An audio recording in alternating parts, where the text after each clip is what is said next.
My dear curious fellows, Balochistan YouTube channel میں خوش آمدید۔ آج کی ویڈیو میں ہم بات کریں گے صحرائے تھل کے بارے میں۔ اگر آپ نے ہمارا چینل سبسکرائب نہیں کیا تو جلدی اس چینل کو سبسکرائب کیجئے، ویڈیوز کو لائک کیجئے۔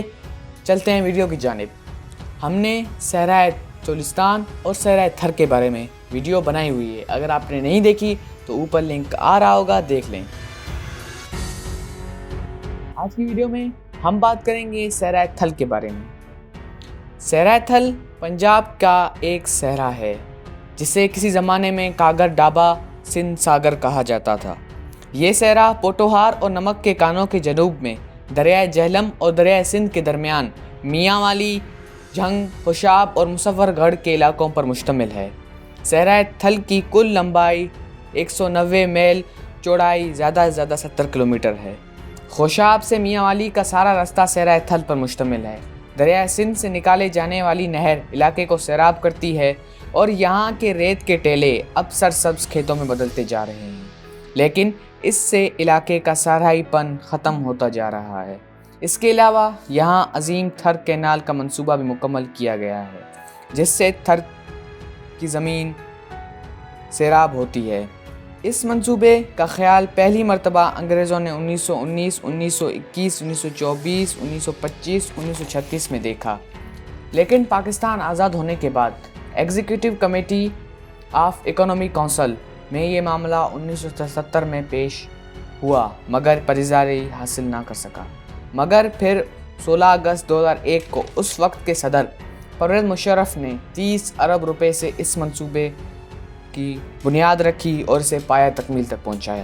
دوستوں، تھل ایک زرعی علاقہ ہے جس میں گندم، جوار، گوارا، باجرا، سرسوں، کالا چنا اور سفید چنے جیسی فصلیں پیدا ہوتی ہیں اور یہ سوغات ملک بھر میں مشہور ہیں۔ تھل میں سرائکی کہی جاتی ہے مگر لہجے کی بدلاؤ کی وجہ سے اسے تھلوچی بھی کہا جاتا ہے۔ تھل کے ثقافتی میلوں میں نورپور تھل کا میلہ، میلہ بابا سیدل شاہ، میلہ بابا پیر شاہ شمار ہیں۔ ان میلوں میں اب بھی لوگ ذوق و شوق سے جاتے ہیں اور لطف اٹھاتے ہیں۔ صحرائے خاران۔ صحرائے خاران شمالی مشرقی بلوچستان میں واقع ہے۔ اسے عام طور پر ریت کے صحرا کے نام سے بھی یاد کیا جاتا ہے۔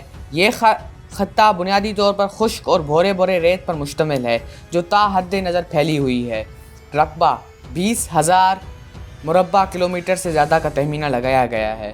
صحرائے خاران ایک ریتیلا اور پہاڑی صحرا ہے۔ اس کا نظام آبپاشی نہ ہونے کی وجہ سے زراعت کے قابل نہیں ہے اور یہاں کوئی فصل اگائی نہیں جا سکتی۔ My dear curious fellows, Kharan کے حوالے سے یہ بات بھی قابل ذکر ہے کہ سکندر اعظم جب راجہ پورس کو شکست سے دوچار کر کے واپس آ رہا تھا تو اس نے خاران کا راستہ چنا تھا۔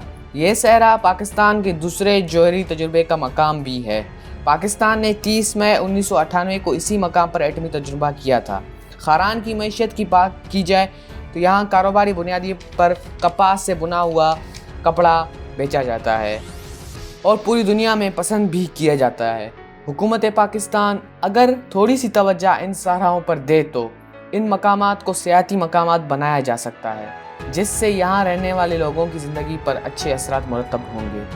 آپ کو اگر ہماری یہ ویڈیو فائدہ مند لگی تو کائنڈلی ہمارے چینل کو سبسکرائب کیجئے۔ اگر آپ ان صحراؤں کے بارے میں اور کچھ جانتے ہیں تو ہمیں کمنٹس میں بتائیے، ہم آپ کے کمنٹس پڑھتے ہیں۔ تو اپنے ہوسٹ کرم علی کو خدا حافظ کہیں۔ اگلی ویڈیو میں پھر ملیں گے۔ خدا حافظ۔